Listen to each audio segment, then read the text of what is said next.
Praise God.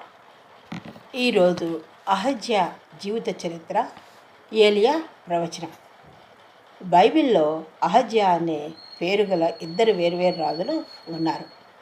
ఇశ్రాయేలు అహజ్యా మరియు యూదా రాజు అహజ్యా.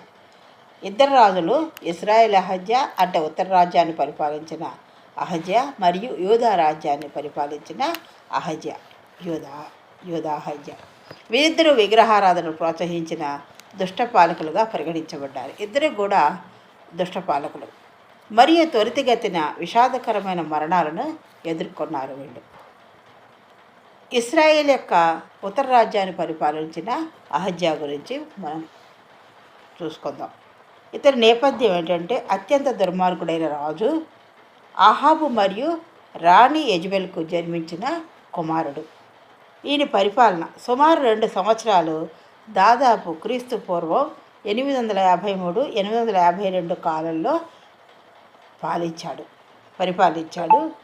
బాల్ ఆరాధనను బలంగా ప్రోత్సహించాడు. పతనం మరియు ప్రవచనం. అతడు పై అంతస్తులోని కిటికీలోంచి పడి తీవ్రంగా గాయపడ్డాడు. దేవుణ్ణి ఆశ్రయించకుండా అతడు ఎక్రోనుకు చెందిన అన్యదేవుడైన బాల్ జబూబును సంప్రదించడానికి దూతలను పంపాడు.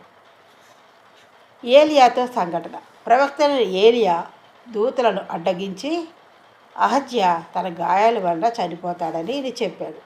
ప్రవక్త ఏలియా ఏం చెప్పారంటే దూతలను అడ్డగించి అహజ్యా తన గాయాల వల్ల చనిపోతాడని చెప్పాడు. అహజ్యా ఏలియాని పట్టుకోవడానికి సైనికులను పంపాడు.